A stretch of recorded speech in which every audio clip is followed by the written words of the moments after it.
And instead of looking to people, you have to go to God. About that deadly shooting at Joel Osteen's mega church in Houston, we're seeing new video showing the chaos Sunday as the shots rang. For years, Joel Osteen stood in front of packed crowds, smiling from one of the biggest pulpits in America. Millions believed they knew exactly who he was. But reputations don't disappear overnight. They crock slowly, one controversy at a time. One headline becomes two. One difficult question becomes impossible to ignore. Then came a flood, a hidden cache of cash inside the church walls, growing criticism from fellow Christians, and finally, a tragedy that changed Lakewood Church forever.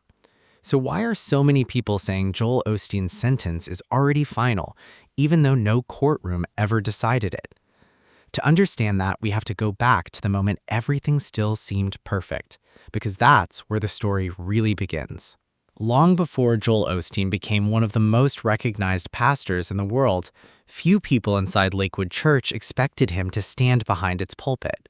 In fact, Joel spent years doing everything he could to stay away from it.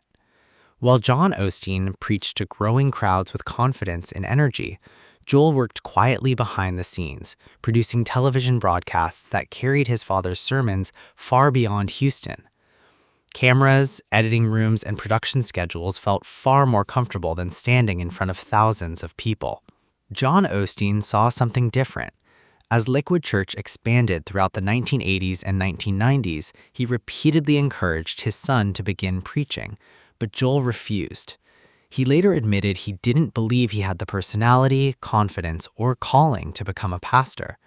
For nearly 17 years, he remained the unseen force helping the ministry grow, convinced that his place was behind the camera, not behind the pulpit. Then, almost without warning, everything changed. In January 1999, John Osteen's health rapidly declined. With the future of one of America's fastest-growing churches suddenly uncertain, Joel finally agreed to preach his very first sermon. It wasn't after years of preparation. It wasn't part of a carefully planned transition. It happened because circumstances left almost no other choice. Only days later, John Osteen passed away. Almost overnight, the quiet television producer became the new leader of Lakewood Church. Many wondered whether he could possibly fill the shoes of the man who had built the ministry from a small local congregation into a thriving church with a global television audience. Few could have imagined that the reluctant son would soon transform Lakewood into something even bigger than his father had ever envisioned. But with extraordinary growth came extraordinary attention. And attention has a way of uncovering questions that success alone can never answer. What happened next surprised almost everyone. Many expected Joel to preserve his father's ministry. Instead, he reshaped it. Rather than preaching with fiery sermons or lengthy theological debates, he spoke about hope, purpose, and believing that tomorrow could be better than today. It was a message that reached far beyond church walls, attracting people who had never considered themselves regular churchgoers. As the crowds grew, Lakewood Church quickly outgrew its existing home. Then came a decision that would redefine the ministry forever. In 2003, the church acquired Houston's former Compaq Center, once home to the NBA's Houston Rockets. After an extensive renovation costing nearly $100 million, the sports arena reopened as one of the largest churches in the United States. What had once hosted basketball games now welcomed tens of thousands of worshipers every week. The transformation made headlines across America.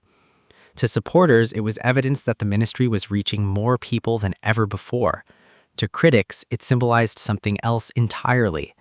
They wondered whether one church had become too large, too influential, and too closely associated with success and wealth. Meanwhile, Joel's influence continued expanding far beyond Sunday mornings. His books climbed bestseller lists year after year. His television broadcasts reached homes across continents. Millions watched his sermons every week, turning him into one of the most recognizable religious figures in the world. Eventually, Joel made another decision that surprised many observers. He announced he would no longer accept a salary from Lakewood Church, choosing instead to earn his income through book royalties and speaking engagements. For many, the decision demonstrated financial independence from the church. For others, it only sparked a new wave of questions.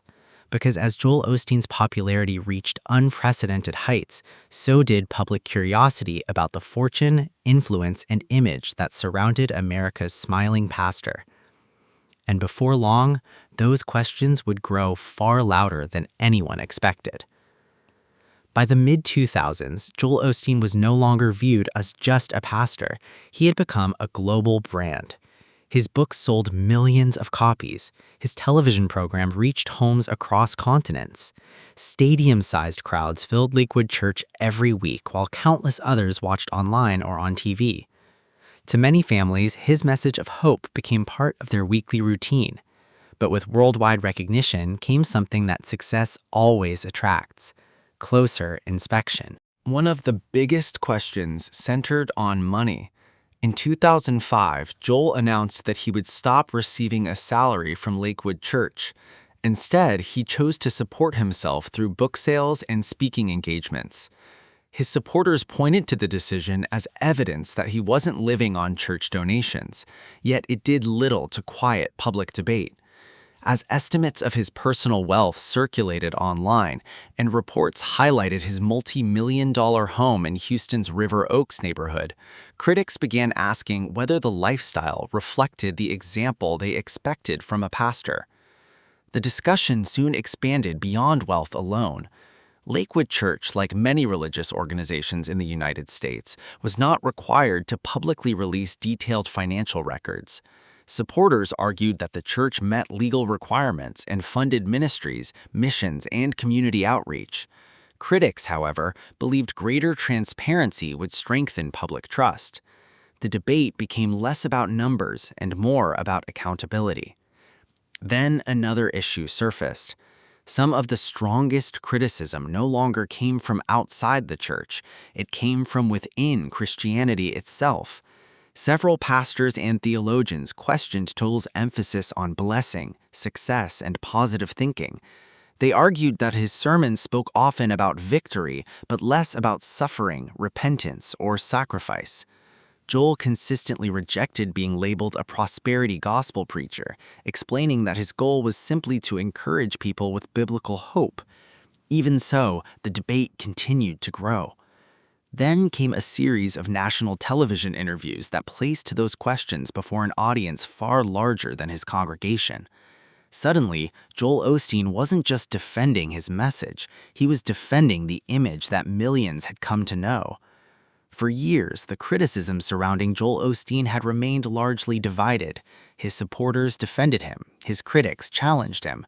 But in 2017, those separate conversations collided during one of the worst natural disasters in American history, and suddenly the entire nation was watching. When Hurricane Harvey slammed into Houston, entire neighborhoods disappeared beneath rising floodwaters. Families climbed onto rooftops, rescue boats moved through streets that had become rivers. Thousands of people desperately searched for shelter as the city struggled to respond.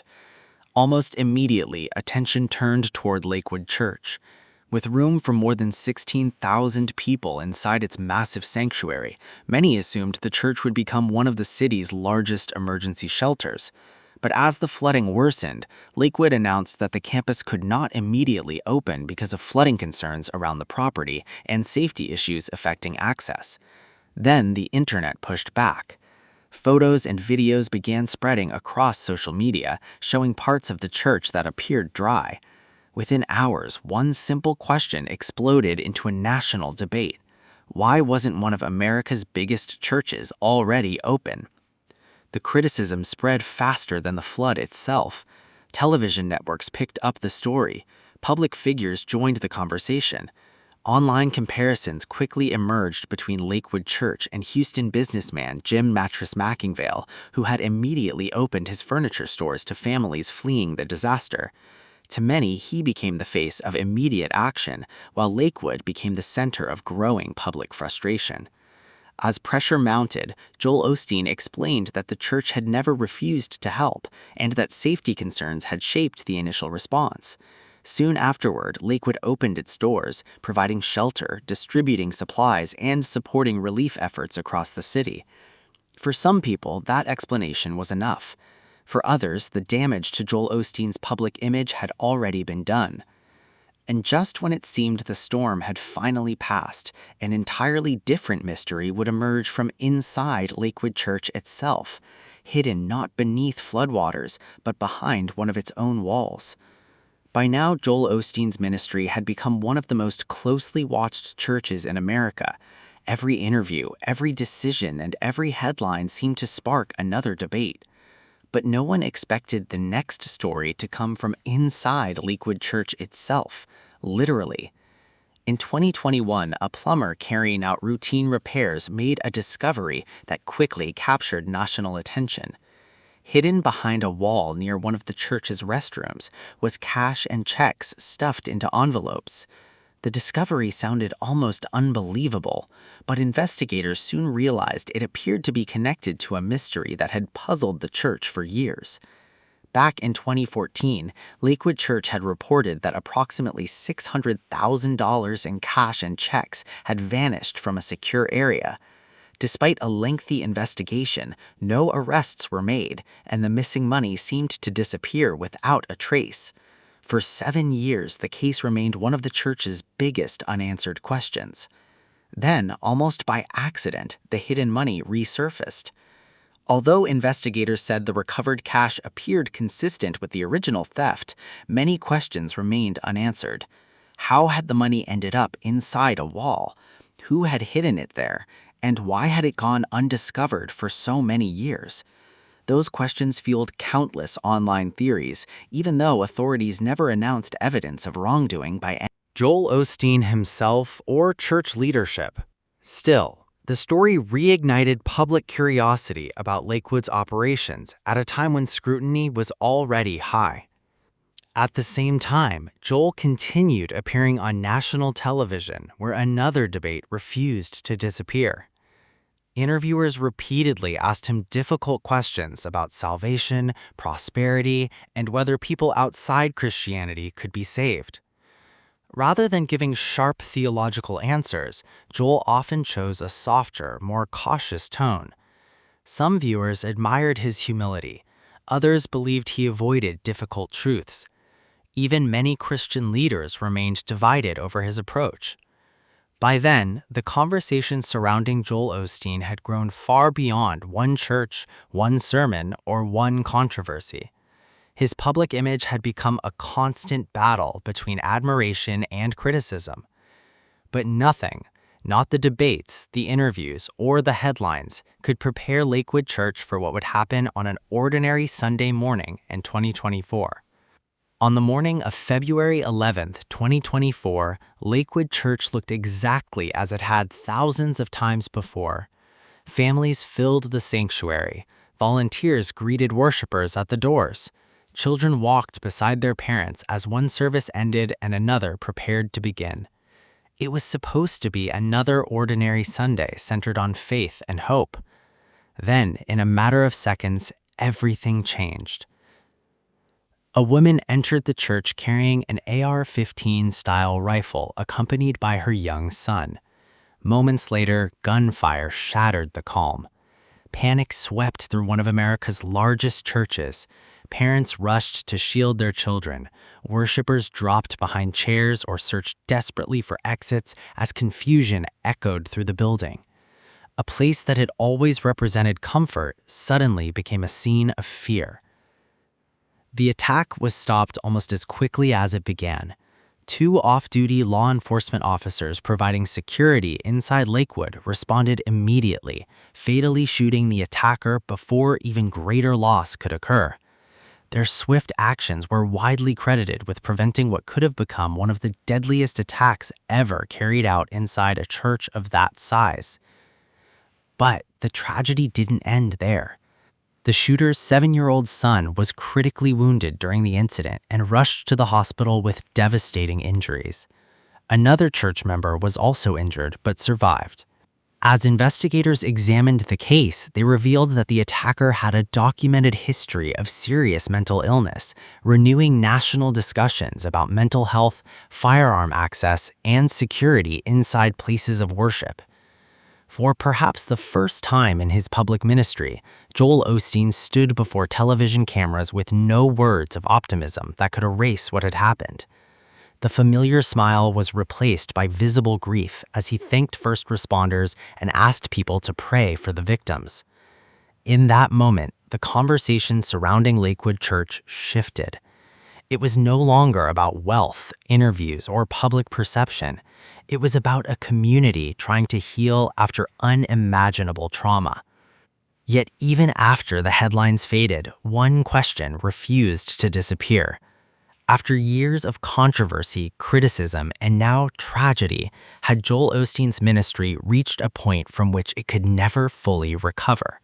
For more than 20 years, Joel Osteen has remained one of the most recognizable pastors on the planet. Few religious leaders have built a platform as large. Fewer still have remained at the center of public debate for so long. His story has become one of extraordinary success, relentless scrutiny, and moments that have tested both his leadership and the people who continue to support him. So what does the title of this story really mean? There was no courtroom where a judge declared the sentence is final. There was no criminal conviction that brought Joel Osteen's ministry to an official end. Instead, the verdict many people talk about was delivered in a very different place,